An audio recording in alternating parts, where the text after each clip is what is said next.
Amen. Minsan pa nga po, palakpakan natin ang Panginoon. Tayo po'y tumayo, tayo po'y manalangin. Dakilang Diyos, salamat Panginoon kapag kami nananambahan, Panginoon, nandito ka.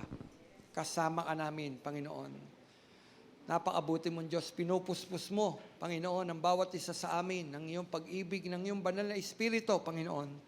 Kaya nga, Panginoon, sa oras na ito, patuloy kami, Panginoon, na aasa, Panginoon, na mangungusap ka sa puso ng bawat isa sa amin, Panginoon. Ganun din ang mga nanonood, Panginoon. Mangungusap ka, Panginoon. At makikilala ka namin ng lubusan, Panginoon. Salamat po, Panginoon. At ito ang kalooban mo, yung makilala ka namin ng lubusan. Salamat po, Diyos. Sa iyo po ang papuri, sa iyo po ang pasasalamat sa pangalan mo, Jesus, itong aming panalangin. Amen. Palakpakan po natin ang ating Panginoon. Amen. Sino po nang adama ng presence ni Lord? Amen. Hallelujah. Praise the Lord. Napakabuti po ng Panginoon. At kapag ganoon, alam natin na kinalulugdan tayo ng Panginoon. Amen. Daman-daman natin sa ating pagsamba, nandito ang ating Panginoon. Siya ang ating bisita. No? Kasama natin siya. Amen. Sabi nga po ni Sister Julie, who Jesus is, sino nga ba ang ating Panginoong Jesus? Sino si Jesus? No, sabi ng Mateo, chapter 16, verse 13 hanggang 16, ang sabi diyan, nang dumating si Jesus sa bayan ng Cesarea ng Pilipos, tinanong siya ng kanyang mga alagad, sino raw ang anak ng tao ayon sa mga tao? At sumagot sila, ang sabi po ng ilan, kayo ay si Juan na tagapagbautismo. Sabi naman po ng iba, kayo si Elias. At may sabi pong kayong si Jeremias o isa sa mga propeta. Tinanong ulit sila ni Jesus, ngunit para sa inyo, sino ako? Sumagot si Simon Pedro, kayo po ang Kristo, ang anak ng Diyos na buhay. Amen. Pinagpala po ng Panginoon ang pagbasa ng salita ng Diyos. Hallelujah. Lahat tayo, mayroon po tayong pagkakakilanlan. Tama po ba? May pagkakakilanlan tayo. Pag sinabing si Pastor Romel, sino si Pastor Romel? Pag sinabi yung bawat isa sa inyo, sino kayo? Mayroon tayong lahat identity, pagkakakilanlan. At napakahalaga po nun, no? Kung sino tayo. Kung tayo mayroong pagkakakilanlan, dapat ganun din, kilala naman natin ang ating Panginoon. Dapat alam natin siya, kilala natin siya. Sino siya? Sino siya sa buhay nyo? Sino siya sa buhay ko? Ano siya sa buhay ko? Sa buhay ng bawat isa sa atin. Sino nga ba ang Panginoon sa buhay ng bawat isa sa atin? Kapatid, isang tanong ang binitiwa ni Jesus sa mga alagad. Sino raw ang anak ng tao ayon sa mga tao? Dalawang tanong yan Pero ito yung unang tanong. Ang sabi, sino raw ang anak ng tao ayon sa mga tao? At mapapansin natin ang sagot ng mga alagad sa Panginoon ay iba-iba ang pagkakakilala ng tao sa Panginoon. No? Pansinin niyo yun. Iba-iba ang pagkakakilala ng tao sa Panginoon. Kayo, mga kapatid, pag tinanong kayo, sino si Kristo sa buhay ninyo? Ano siya? Sino siya? Dapat alam natin ito. No? Tuloy natin. Ang sabi, iba't iba ang pagkakilala ng tao sa Panginoong Hesus. May nagsabing siya si Juan Bautista, si Elias, si Jeremias, o isa sa mga propeta. Kapatid, pansinin niyo po yan. Kung mapapansin po natin, lahat ng sinabi ng tao kung sino si Jesus ay mga propetang mga namatay na. Ano daw? Sila ang mga propetang namatay na. No, namatay na. Pero may kasunod na tanong ang Panginoon sa mga alagad. Kayo naman, ano ang masasabi ninyo? Sino ako?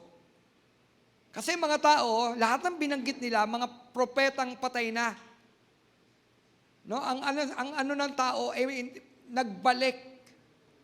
No, nagbalik si Juan Bautista, si Elias, si Jeremias, at sabi pa nga, o isa sa mga propeta. Dito tinanong ni Jesus ang mga alagad, kung sino nga ba siya. Tinignan ni Jesus kung tunay nga bang kilala ng mga alagad si Jesus. Dahil lahat ng sinabi ng tao patungkol kay Jesus ay mali. Dahil hindi siya si Juan Bautista, hindi siya si Elias, hindi rin siya si Jeremias o isa sa mga propeta. Lahat ng binanggit ng tao patungkol kay Jesus ay mga taong patay na. Amen? Ngunit pansinin ang sagot ni Pedro, kayo po ang Kristo. No? Pansinin niyo yung sagot ni Pedro. Kayo po ang Kristo, ang anak ng Diyos na buhay.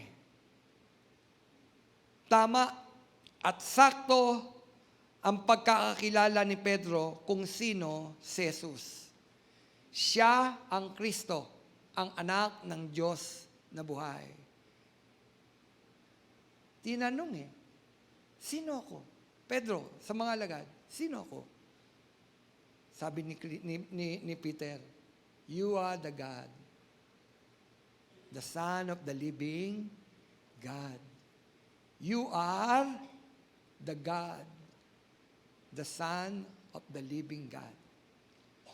Siya ay Diyos, anak ng Diyos na buhay.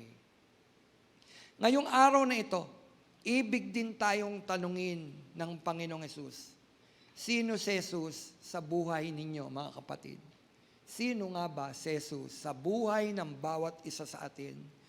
Sino si Jesus sa buhay ng bawat isa?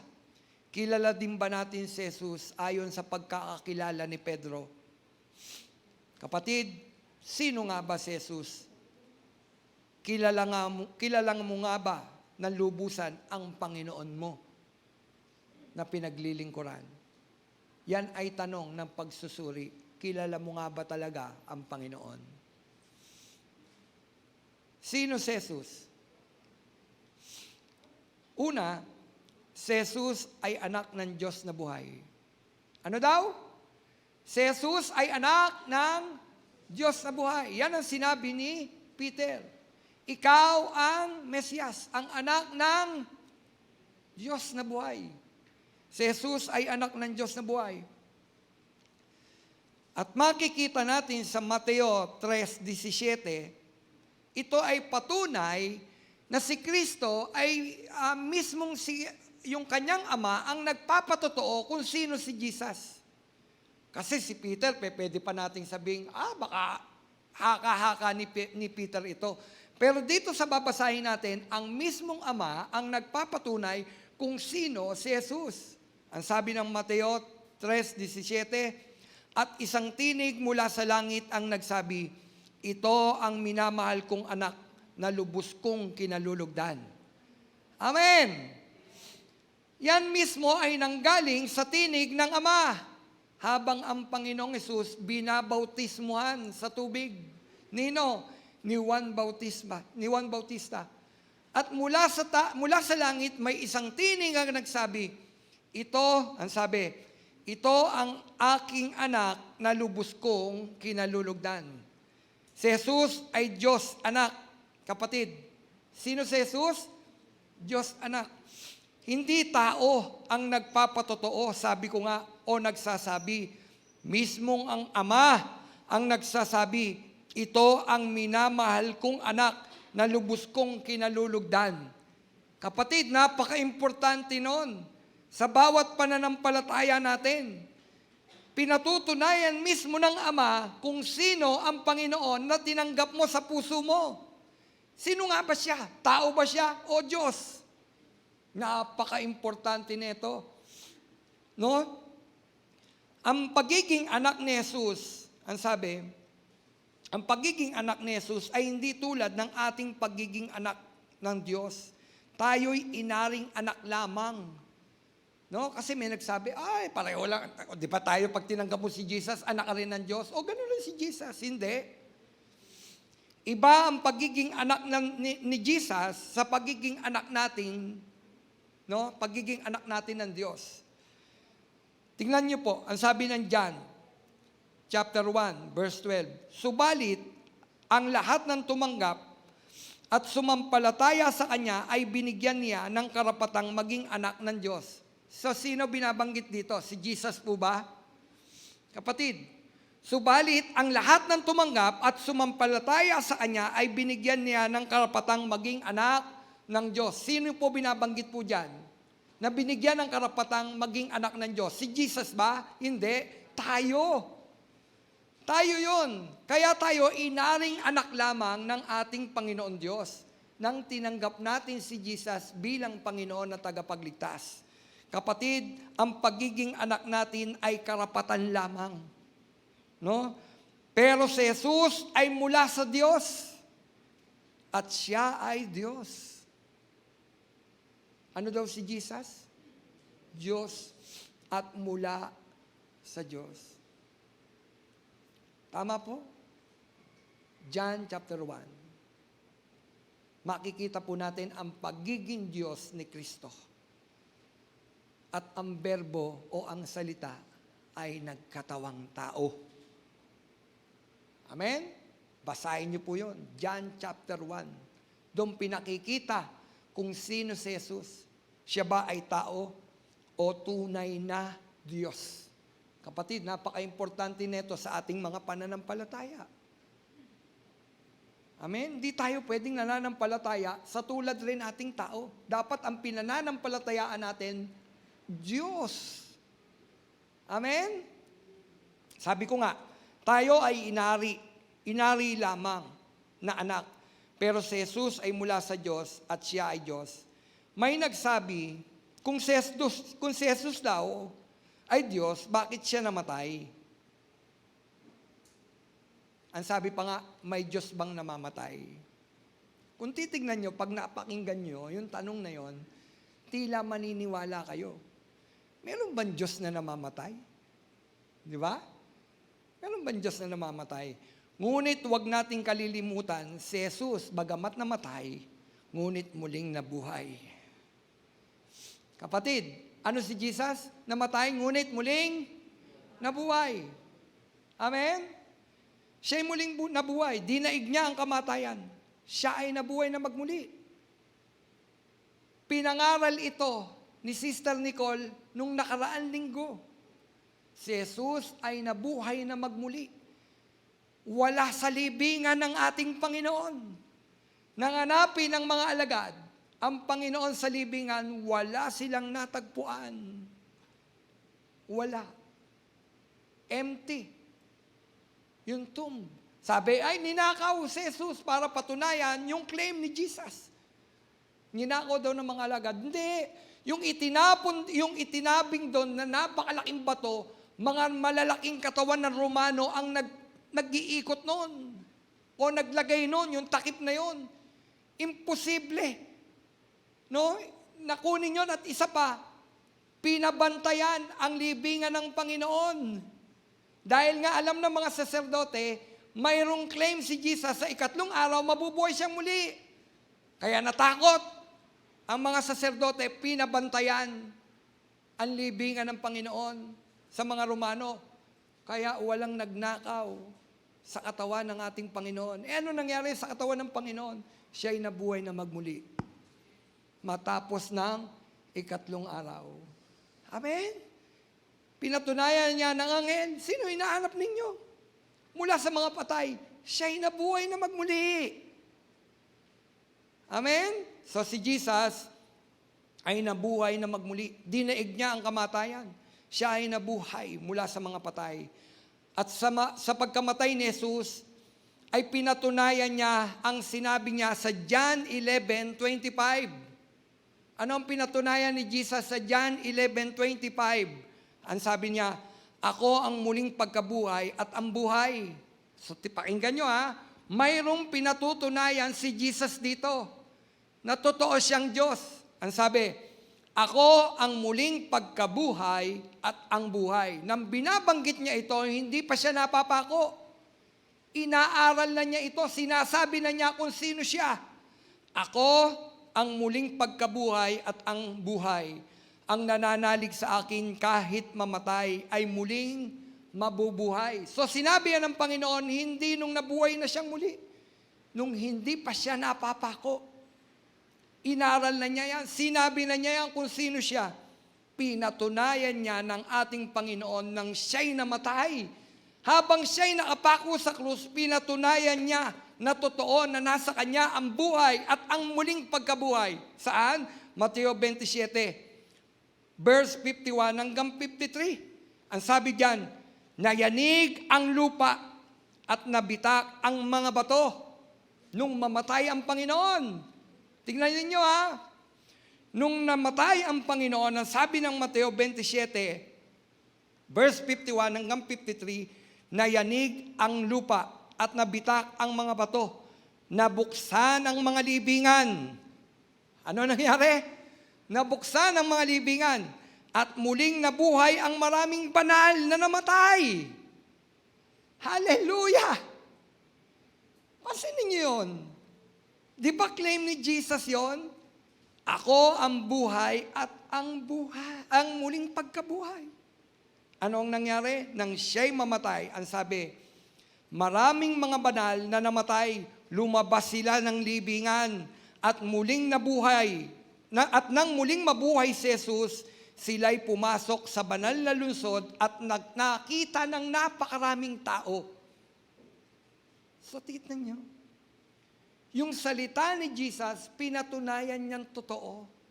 Na ano? Ako ang buhay at ang muling pagkabuhay. Hallelujah! Praise the Lord!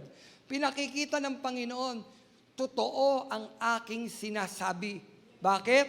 Dahil yung mga matatagal ng patay na mga banal, nabuksan ang mga libingan at muling nabuhay. Kapatid, mga kalansa yun. Mga kalansa yun. Nilagyan ng Panginoon ng muli ng laman. Bakit? Para patunayan yung salita niya, ako ang buhay at ang muling pagkabuhay. Nang mamatay si Jesus, pinakita niya, mabubuhay muli ang mga patay. Nakita niyo yun? Totoo. So, totoo pala. Na kapag ikaw ay kumilala kay Kristo, sabi niya, hindi ka na mamamatay. Hindi ka na mamamatay. Oo, itong physical na ito mamamatay. Pero ang sabi niya, ako ang muling pagkabuhay. Kapatid, kung mangkukunin ng Diyos ang iyong buhay sa araw na ito, alam mo, bubuhayin kang muli ng Panginoon. Amen? Pansinin natin. Ang kaganapang ito ay nagpapakita na totoo nga na si Jesus ay Diyos. Ang salita niya ay totoo, na siya ang buhay at ang muling pagkabuhay. Tanging Diyos lang ang makagagawa nito, ang mabuhay muli mula sa mga libingan ang mga patay. Kapatid, parang ganito yan, kahit sinong magikero o anumang kapangyarihan kine-claim kaya niyang bumuhay ng patay, hindi totoo yun. Oo, merong mga napapanood tayo, ilang minute o ilang oras na namatay, nabuhay muli. May pastor nga akong kilala iniyakan siya ng church Talagang taga Bicol, kinikwento niya sa akin. Iniyakan na siya ng church. Bakit? Namatay. Nagbuhay muli. Pero ito, yung pastor na kilala ko, buo pa katawan niya. Pero ito, mula sa mga libingan, mga buto po ito. Nilagyan ng Diyos muli ng katawan at muling nabuhay. Napansin niyo yun? Tanging ang Diyos lang ang makagagawa nito. Di po ba? Ang isang kalansay, lagyan niya muli ng laman. At ang sabi, nakita sila ng marami nang sila'y pumasok saan? Sa banal na lungsod. Sino yung binuhay, mga kapatid? Hindi naman lahat ng patay binuhay niya. Mga taong banal. Mga taong banal. Kapatid, wag nating kalilimutan, may aral ang Diyos mula sa pagkabuhay ng mga patay, mapala daw ang mapapasama sa unang pagkabuhay ng mga patay. Sa uling araw, pagdating ni Jesus, muling bubuhayin ng Panginoon ang mga patay. Yung claim ni Jesus, nang siya'y mamatay, pinatunayan niya, mabubuhay ang mga patay. At ang may kagagawang punon at ang makagagawa lamang punon, tanging ang Diyos. Sa pagkamatay ni Kristo, binigyan niya tayo ng buhay. Amen? Pinatunayan niya, kahit mamatay ang mga banal, muling mabubuhay. Kapatid, yan ang Diyos. Yan si Jesus. Siya ang buhay na Diyos. Siya ay totoong Diyos. Hindi siya Diyos na maliit. Hindi siya kalahating tao at kalahating Diyos. May nagsabi, kalahating Diyos, kalahating tao. Hindi.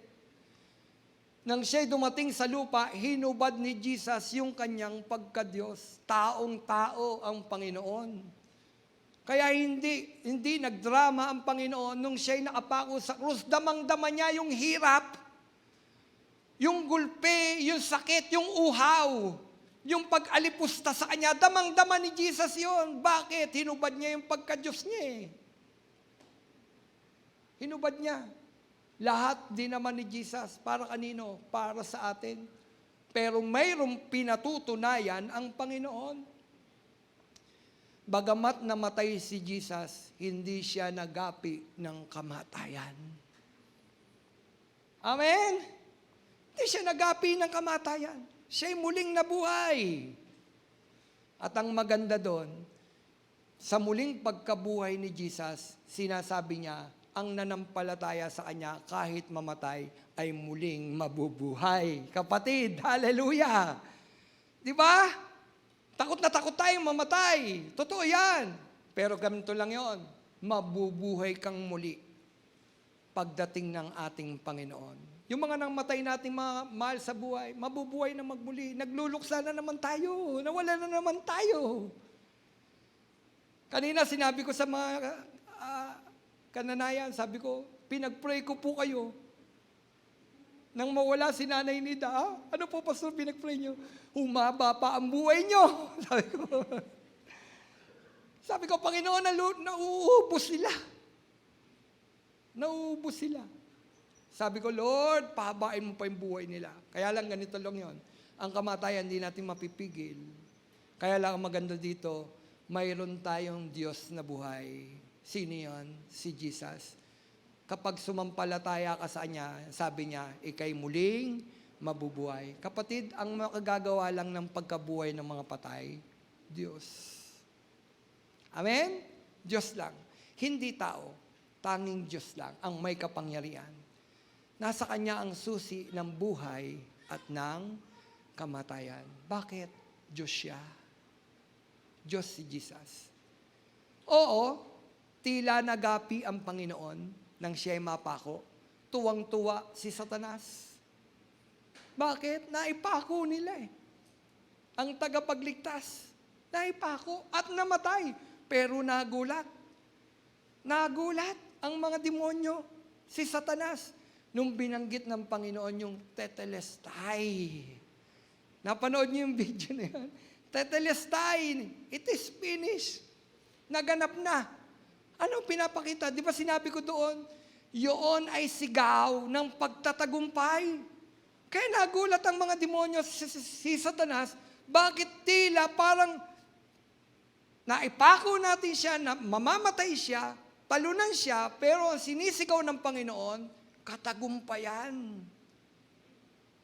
It is finished. Tetelestai. Na sinabi ko nga doon sa video, ginagamit ito ng mga general. Kapag tapos na ang digmaan. Tetelestai, sasakay ang general. Saan? Sa kabayong puti, nasa unahan ng mga kawal, nasa likuran ng mga nagapi niya. At sumisigaw ang general, tetelestai, tetelestai. Ibig sabihin nun, tapos na ang digmaan. Kapatid, sinigaw yan ng Panginoon. Tapos na. Tapos na. Akala nila, nagapi ang Panginoon. Hindi. Hindi magagapi ang Panginoon sa pamamagitan ng pagkamatay niya. Bakit? Nabuhay na magmuli ang Panginoon. At ang isa lang magagawa ng bagay na yon, tanging Diyos. Diyos lang. Si Kristo ay tunay na Diyos. Si Jesus ay Diyos. Amen? Sa inyong buhay, si Jesus ba ay Diyos? Amen? Sabi, mamamatay ba ang Diyos? Kasi nga hinubad eh. So, nung nandito siya, 100% man. Pero, nang mabuhay na magmuli ang Panginoon, kapatid, hindi na siya tao, ano siya? Diyos. Diyos. Amen? Tinapos lang ng Panginoon yung mission niya sa bawat isa sa atin. Ano yun? Bigyan tayo ng buhay. Sa sino man tatanggap sa Kanya, bibigyan niya ng buhay na walang hanggan. Tinapos lang ng Panginoon ang misyon, binayaran niya ang ating mga pagkakasala. Sino ang makababayad lamang sa pagkakasala ng tao? Tao? Hindi. Hindi tao. Hindi nga tayo maliligtas ng ating mabubuting gawa. Kahit anong gawin nating pagpapakasakit sa ating katawan, sakta natin ang ating mga katawan, at sasabihin natin ito ang magiging daan para tayo maligtas. Mali. Tanging ang Diyos lang ang nagbigay ng kanyang buhay at karapat dapat na handog sa Ama para sa pagkakasala ng bawat isa sa atin. Ang Diyos ay namatay, pero muling nabuhay. Sino yan? Si Jesus. Hallelujah! At ang maganda nito, nasa puso natin si Jesus. Nang sumampalataya tayo, nasa puso nyo ang Panginoon. Nananahan sa puso ng bawat isa sa atin ang anak ng Diyos. Sino dito pinananahanan ng anak ng Diyos? Hallelujah! Praise the Lord. Salamat. May Jesus na nagkatawan tao, pero siya ay Diyos. Sino si Jesus? Kapag tinanong kayo, sino si Jesus? Sige, pag tinanong kayo, mga kapatid, sino si Jesus? Dapat siya ay anak ng Diyos. Siya ay Diyos. Amen? Siya ay Diyos. Hindi siya tao lang. Siya ay Diyos. Kapatid, yan si Jesus, ang nananahan sa puso ng bawat isa sa atin, ang anak ng buhay na Diyos. Tularan natin si Peter, kilala niya ang Panginoon. Kapatid, kilala mo ba ang Panginoon? Siya ba ay Diyos ng buhay mo? Siya ba ang Panginoon ng buhay mo? Amen. Kung siya ang Panginoon ng buhay mo, dapat nasusunod ang Panginoon sa buhay mo. Sa buhay ng bawat isa sa atin, dapat siya una. Ulitin ko, dapat siya una kung siya ang Diyos ng buhay mo.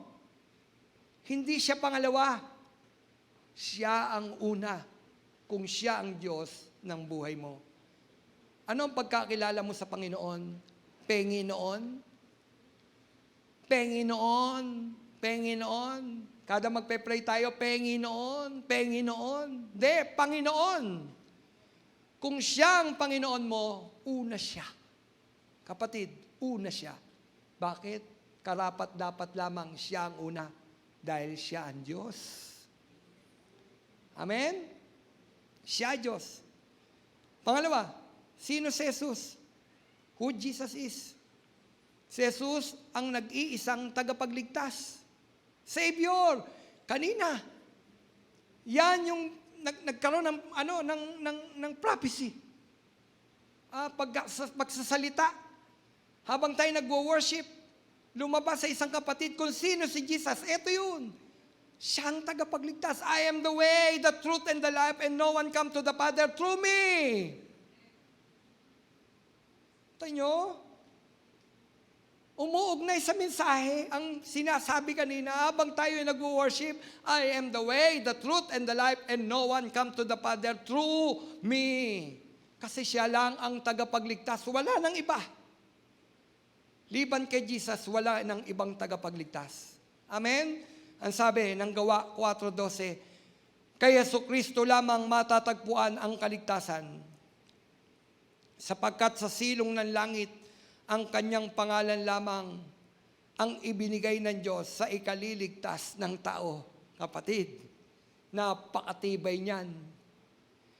Sa silong ng langit, walang ibinigay na pangalan na ikaliligtas ng bawat isa sa atin sa pangalan lamang ni Jesus Christ. Para ka maligtas. Kaninong pangalan? Pangalan ni Pastor Mel? Pangalan ng tao? Hindi. Sinabi dito, pangalan ng anak ng Diyos. Sino yun? Si Jesus. Kapatid, ang makapagliligtas lang sa tao ay Diyos.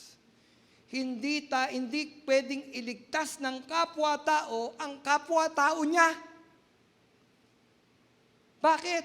Lahat tayo hindi umabot sa pamantayan ng Diyos. Lahat ng santong namatay hindi umabot sa pamantayan ng Diyos, kapatid. Lahat sila naligtas lang rin dahil sa biyaya ng Panginoon. Hindi umabot sa pamantayan ng Diyos. Kahit anong kabanalan mayroon si Moises, hindi umabot sa kabanalan ng Diyos. Hindi nga nakapasok sa promised land.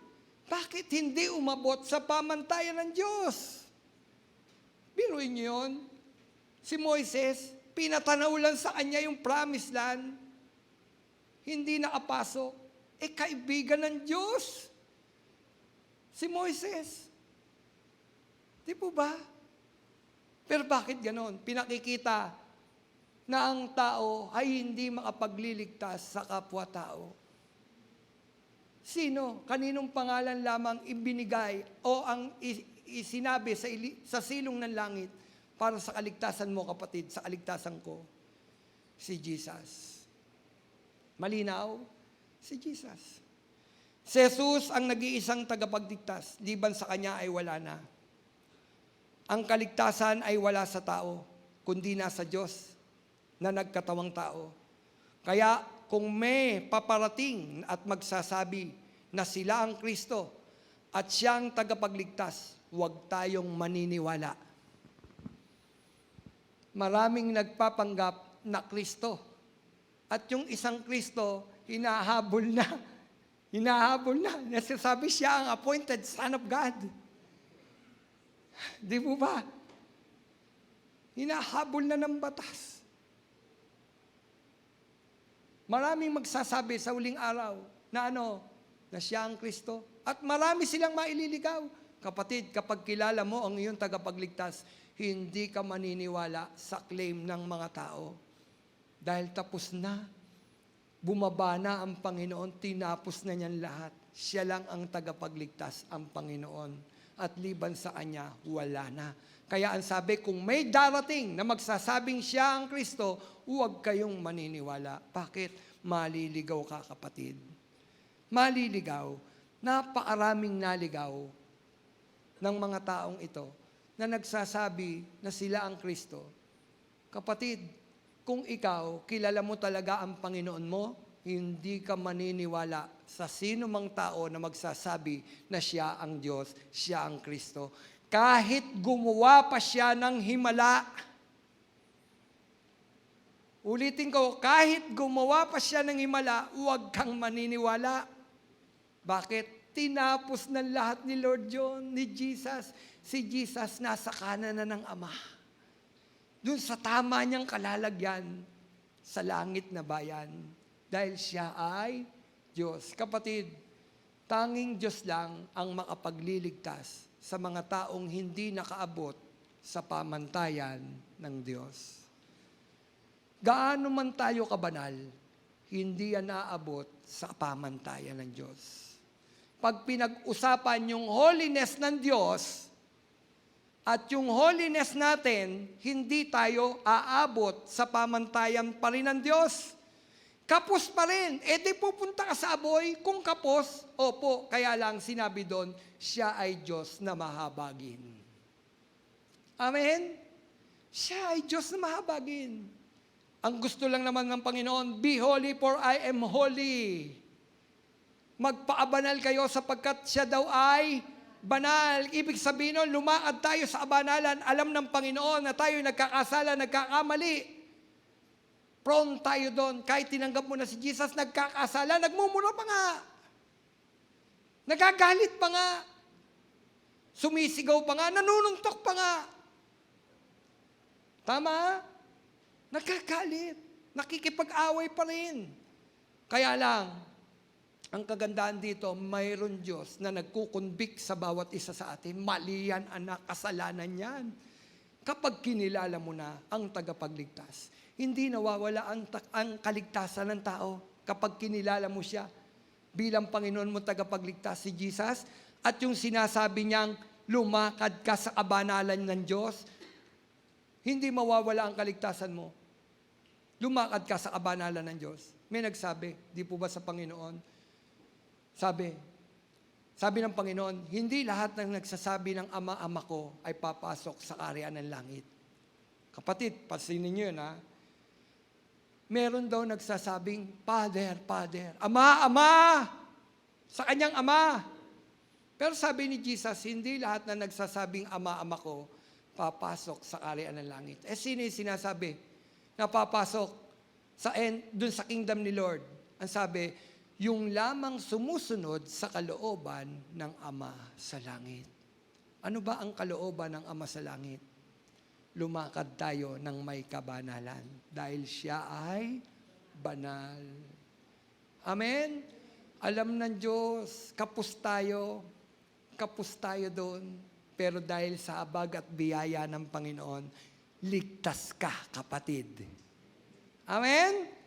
Tanging ang Panginoon Jesus lang ang makapagbibigay ng kaligtasan. Wala nang iba. Wala nang iba. Kung maliligtas tayo dahil sa ating mabubuting gawa, di sana hindi na bumaba ang Panginoon dito sa lupa para ialay niya ang kanyang buhay. Kung maliligtas lang pala tayo sa ating paggawa ng mabuti. Gumawa na lang kayo ng mabuti, maliligtas kayo. Hindi.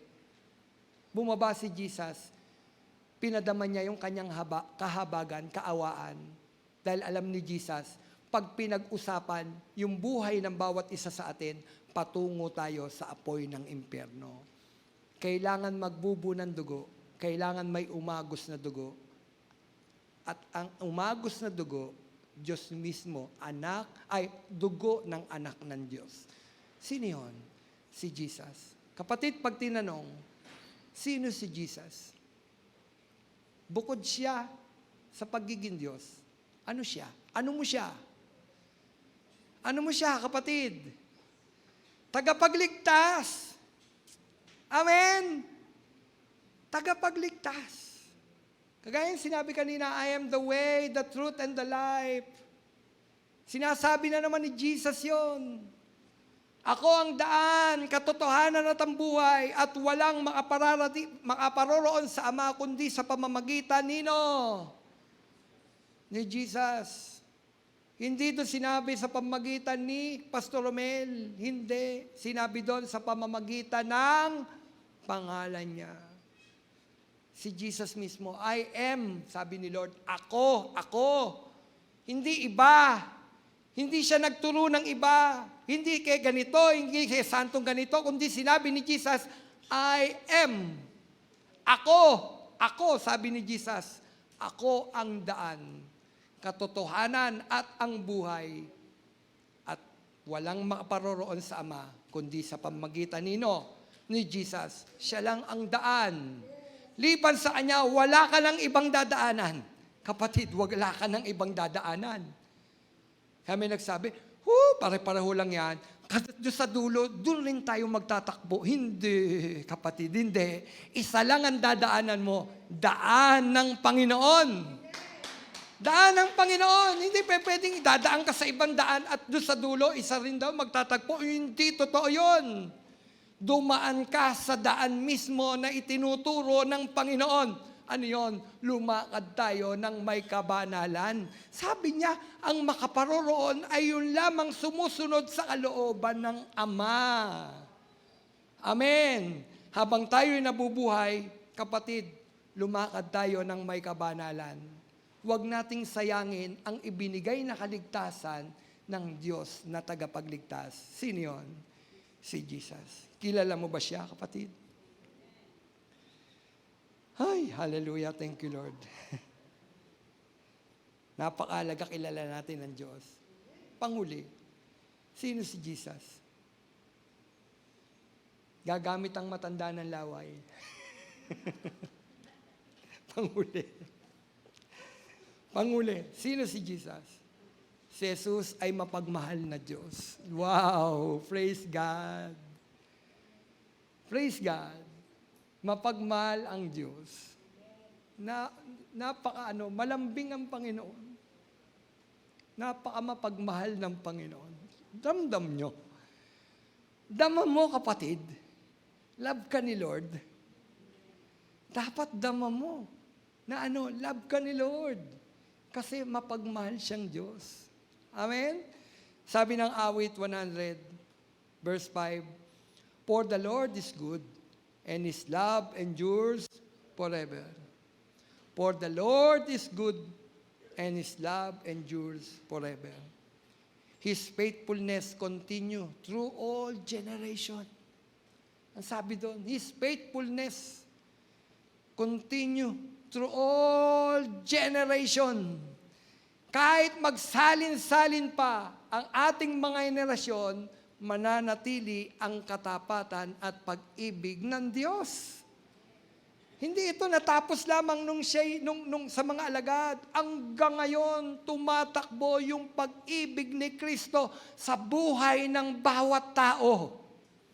Di ba kayo nagtataka? Mamamatay na lang, inililigtas pa ng Panginoon. Nandun ang Diyos. Kailan yun? Pinatunayan ng Panginoon, mamamatay na lang papunta sa apoy. Iniligtas pa niya. Diba? Habang siya'y nakapako sa krus, yung isa sa magnanakaw, pinatunayan niya, nandyan lagi yung habag niya. Hindi dahil member ka ng Valenzuela, Bethel, o ng anuman reliyon. Sinabi doon ng Panginoon, ngayon din, kakasamahin kita sa paraiso. Pinatutunayan ng Panginoon yung kanyang tunay na pagmamahal sa tao. Hallelujah! Di po ba? Hindi madamot ang Diyos pagdating sa pag-ibig at kaligtasan. Laging laan ang pag-ibig at kaligtasan ng Panginoon sa taong tatanggap sa Kanya, kikilala at mananampalataya bilang Diyos. Anong sabi ng isa? Bumaba ka dyan, iligtas mo ang iyong sarili at kami, at maniniwala kami na ikaw ang Diyos. Pero yung isa, hindi ganon. Ang nakita niya, kailangan niyang kilalanin ang nakabayubay na Diyos. Sino yun? Si Jesus. Sabi niya, Panginoon, pag naghahari ka na, huwag niyo mo akong kalilimutan. Sabi ni Lord, ngayon din, nauna. Pansinin niyo yung sinabi ni Lord, nauna. Ngayon din, kakasamahin kita sa paraiso. Hindi sinabi doon, hindi ka naman dumalo ng kabilang ka ba doon sa mga nakipagsiksikan, pinakain ko ng tinapay, doon sa mga 5,000? Di ba? Nag-worship ka ba? Pumunta ka ba sa church? Hindi sinabi ng Panginoon yun. Katunayan, ang taong ito, magnanakaw, salarin. Pero tingnan ninyo, pinadama ng Panginoon yung pag-ibig niya. Kapatid, di ba tayo rin pinadama ng Diyos yung pag-ibig niya? Paano ka naligtas? Di ba naligtas tayo doon sa panahon ng bagsak tayo? Sa panahon nalubog tayo sa kasalanan. Doon sa panahong tila ang tingin ng tao, wala nang kapatapatawad ang taong ito. Wala nang pag-asa ang taong ito. Kailan yun? Doon sa panahon na tayo'y lugmok. Walang nagtitiwala. Pero ang Diyos nandoon. Patuloy na nagtitiwala. Nagmamahal. Inabot tayo.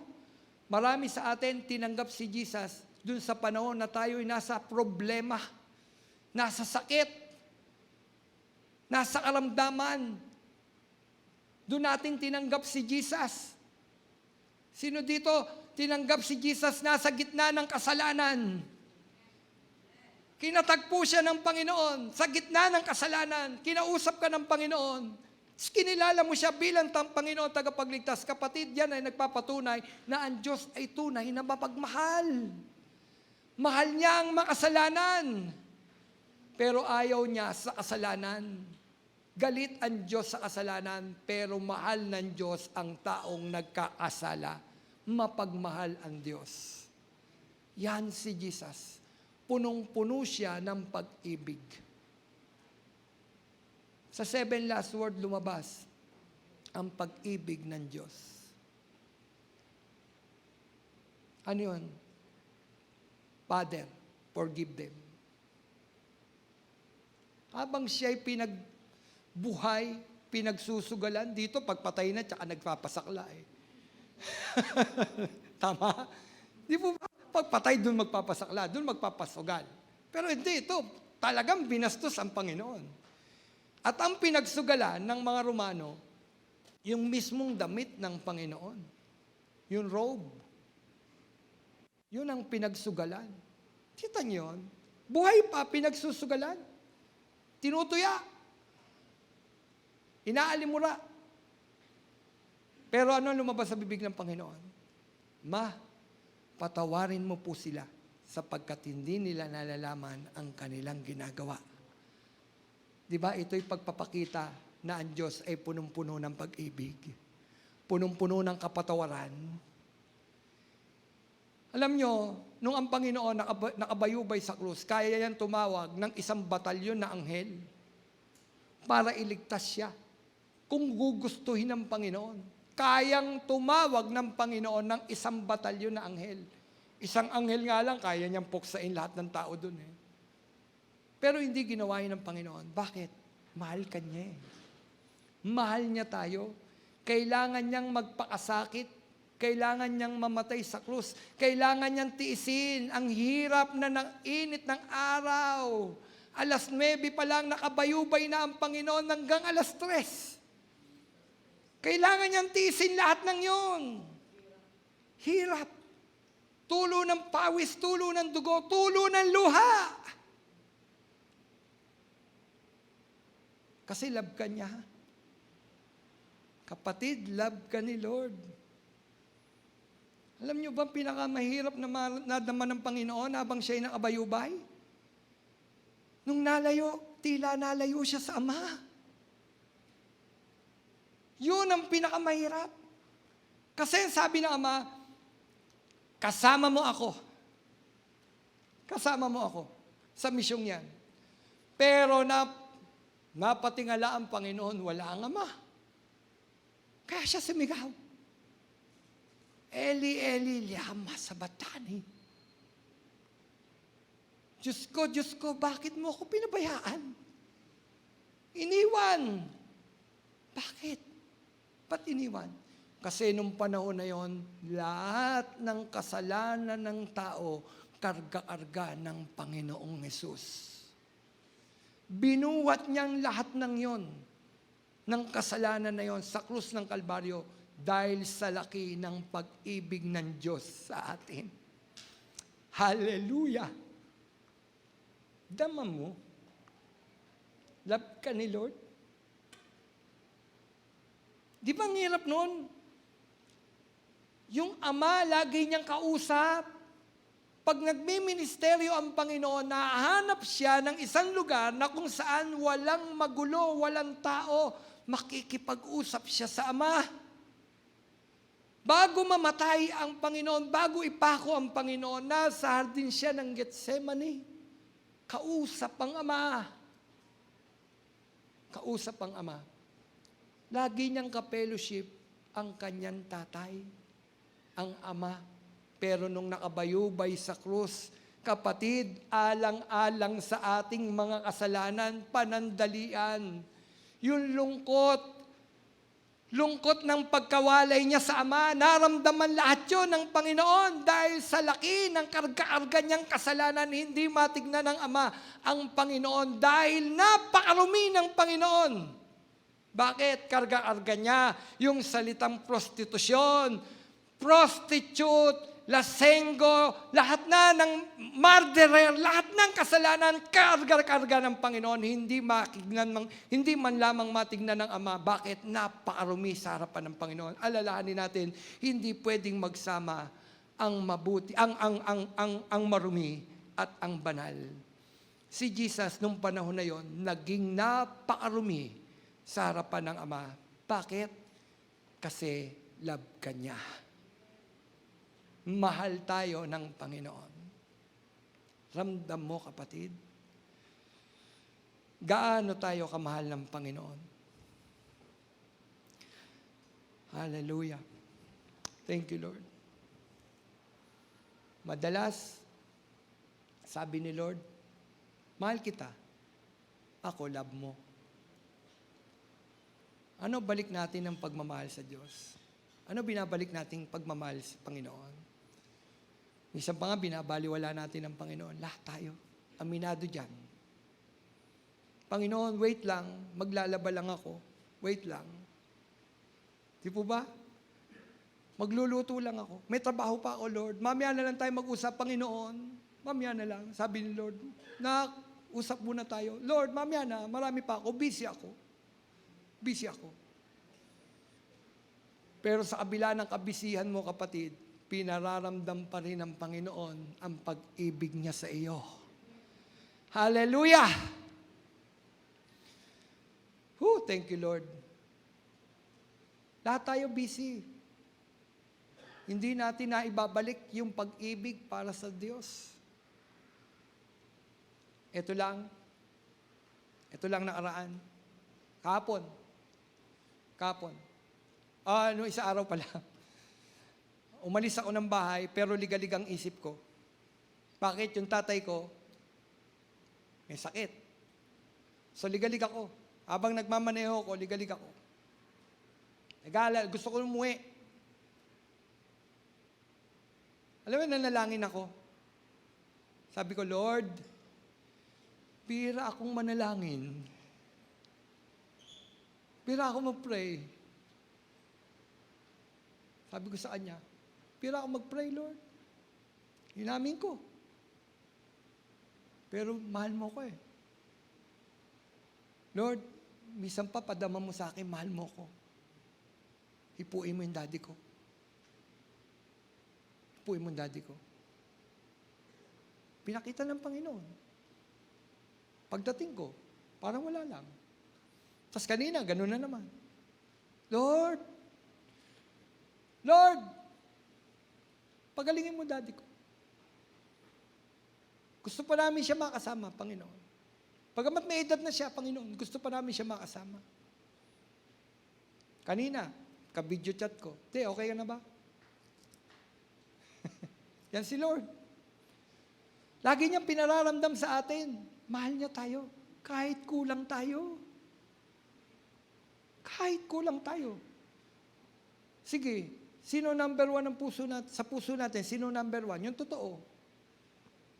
Trabaho. Boyfriend, girlfriend, asawa. Sabi ni Lord, lahat yan, pangalawa lang. Siya una. Lahat yan. Minsan ang tao, mas love natin yung mga tao. Nasabi naman ni Lord, pangalawa lang yan. Ako muna, sabi ni Lord. Love your God. Mahalin natin ang Diyos. Amen? Pero yung realidad ng buhay, hindi ganun na nagaganap. Nagtatalo pa nga yung loob natin kung dadalo tayo sa church. Naglalaro pa nga tayo Dadalo ba ako sa church? Oo, hindi. Hindi. Hindi pala, Lord. Hindi. Hindi ako dadalo sa church. Dadalo ba ako sa church? Oo. Uulitin mo yun. Ayaw mo ng oo. Dadalo ba ako sa church? Oo. Sabi ni Lord, oo. Hindi, Lord. Pagod ako Pagod ako. Kapatid, pinagaang pa nga ni Lord ngayon Hindi na lang dito through online, pwede kang sumamba sa Panginoon. Tingnan nyo, ginamit ng Diyos maging yung online para ipadama sa atin yung pag-ibig niya. Di po ba? Pwede ka manambahan sa bahay. Basta yung isip mo, naroon ha? Naroon. Saan? Sa pagsamba. Punta ako sa church para makita ni pastor, nandun ako. Ito naman pagkakaiba. Hindi ako judgmental, bawal judgmental ha. Yung nasa online, active. Nilalagay pa nga yung pamagat eh. Nasisundan. Tsaka yung punto por punto. Sa church, tagal ni pastor. Mas ba matatapos si pastor?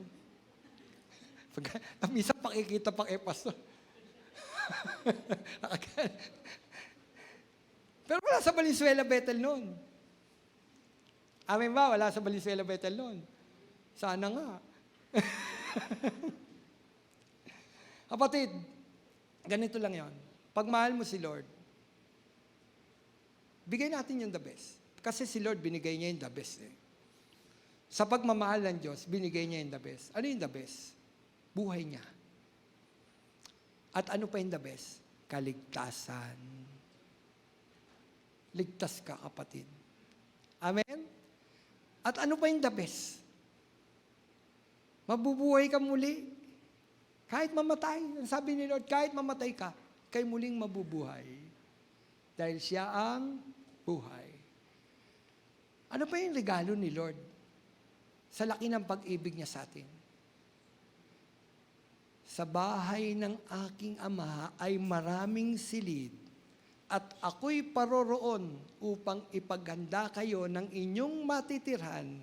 Kapag handa na, ako'y muling babalik upang kayo'y kunin upang kung saan ako naroroon. Sabi ni Lord, upang kung saan ako naroroon, dumuon din naman kayo. Ano ang regalo ng Diyos? Mismong tahanan ng Panginoon, binigay niya para sa atin. Amen! Praise God! Yan ang Diyos. Tunay na Diyos si Jesus. Tagapagligtas si Jesus. Ano pa? Mapagmahal si Jesus. Kapatid, ramdam mo ba na yakap-yakap ka ng Panginoon? Ano mang suliranin meron ka ngayon, yakap-yakap ka ng Panginoon. Hallelujah! Footprints in the sand. Mensahe nun. Habang ikaw tila nasa magulong kalagayan, ang sabi, dun sa footprints in the sand, isang paa na lamang ang nakikita mo noon, dalawang pares, sa'yo at kay Jesus. Kasi masaya noon. Lagi kang binebless ni Lord. Magkasama layo lagi. Di ba? Di ba't laging masaya? Ganyan nga ang buhay ng nakayasus. Laging may galak sa tuwina. Pag dumating yung problema, tila wala na kay Jesus. Wala na daw si Jesus. Hindi, sabi ni Lord sa footprints in the sand, na yung footprints in the sand na nakikita mo, hindi iyo yun. Yun yung mensahe nun eh. Akin yun at karga-karga kita. Sa panahon na tayo'y nasa kaguluhan, problema, karamdaman, karga-karga ka ng mapagmahal na Diyos. Amen. Ramdam mo. Ramdam niyo po ba, kapatid? Karga-karga ka ng mapagmahal na Diyos. Tayo nga tumayo. Tayo po'y tumayo. Thank you, Jesus. Thank you, Jesus. Thank you, Lord. Napakabuti mong Diyos, Panginoon. Napakabuti mong Panginoon. Diyos kang buhay. Hallelujah. Hallelujah. Panginoon, pinupuri ka namin, sinasamba, dinadakila, tinataas. Wala kang katulad, Panginoon. Ang iyong pag-ibig, walang kapantay, Panginoon. Hallelujah. Ang kapatawaran mo't habag, Panginoon, laging nariyan, Panginoon. Bagamat kami nagkukulang, Panginoon, kami ang kulang, Panginoon. Pero lagi kang nariyan, Panginoon. Umuunawa, nagmamahal, Panginoon. Umiibig. Handa, laan ang kapatawaran sa sino mang lalapit sa iyo. Ganyan ka kabuti. Ganyan mo kamahal, Panginoon, ang bawat isa, Panginoon. Salamat po, Panginoon. Nagpapagaling ka ng mga may karamdaman, Panginoon. Humihipo ng buhay, bumabago ng buhay, Panginoon. Hallelujah. Salamat po, Panginoon. Nagre-restore ka ng mga relasyon na sisira, Panginoon. Hallelujah! Hallelujah! Hallelujah! Hallelujah! Hallelujah! Hallelujah! Oh, thank you, Jesus. Hallelujah. Panginoon, salamat sa pag-ibig mo. Salamat, buhay ka. Salamat po, Panginoon. Malapit ka nang dumating, Panginoon. Badatnan mo nawa ang bawat isa sa amin na kami nagtatapat. Laman ng puso namin na ikaw. Lumalakad kami sa kabanalan, Panginoon. Salamat po, Panginoon. Salamat. Sa iyo po ang papuri. Sa iyo po ang pasasalamat. Sa pangalan mo, Jesus, na aming Panginoon. Amen. Amen. Amen. Pwede na po tayong makaupo. Dako po tayo sa isa pang gawain. Ang pagpira-piraso ng tinapay at pag-inom sa kopa sa simbolo ng dugo at katawan ng Panginoon. Ang sabi po ng unang Korinto 11:23, sapagkat ito ang turo na tinanggap ko mula sa Panginoon at ibinibigay naman sa inyo. Nung gabing siya'y pinagkanulo, ang Panginoong Hesus ay dumampot ng tinapay. Nagpasalamat, pinagpira-piraso iyon at sinabi, ito ang aking katawan na inihahandog para sa inyo. Gawin ninyo ito bilang pag-alaala sa akin. Matapos maghapunan ay dumampot siya ng kopa at sinabi, ang kopang ito ang bagong tipan na pinagtitibay ng aking dugo. Tuwing iinumin nyo ito, gawin ninyo bilang pag-alaala sa akin. Sapagkat tuwing kakain kayo ng tinapay na ito at iinom sa kopang ito, pinahahayag ninyo ang kamatayan ng Panginoon hanggang sa kanyang muling pagparito. Kunin po natin ang tinapay. Yan po ay simbolo ng katawan ng ating Panginoon. Sige po, buksan niyo po.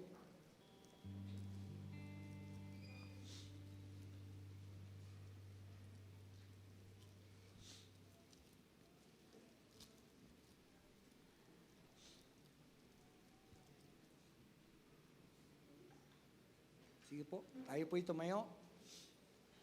Hallelujah.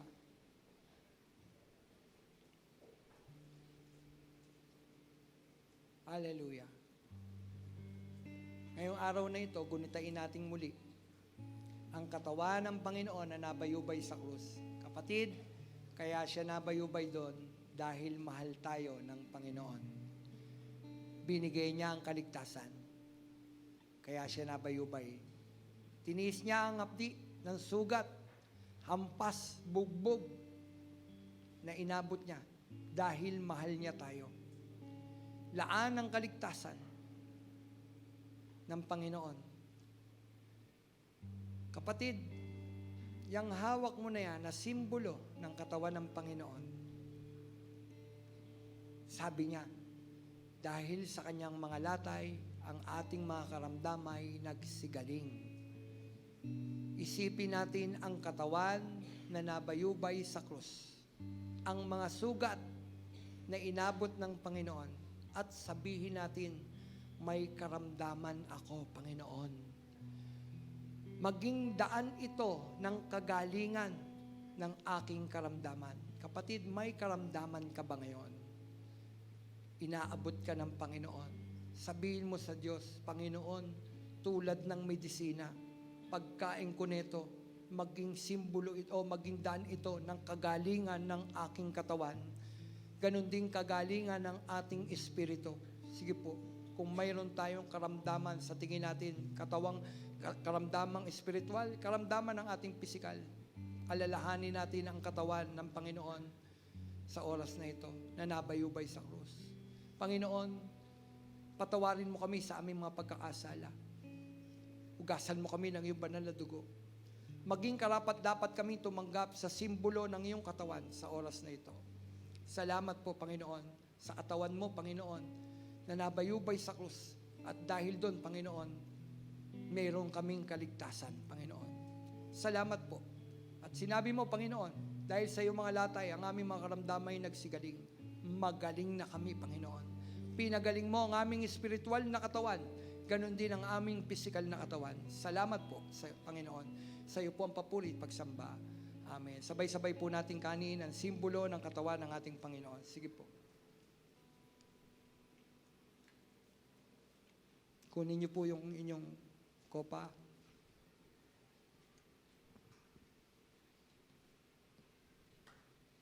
Yan po ay simbolo ng dugo ng ating Panginoon na umagos sa kanyang mga sugat upang hugasan ang ating mga pagkakasala.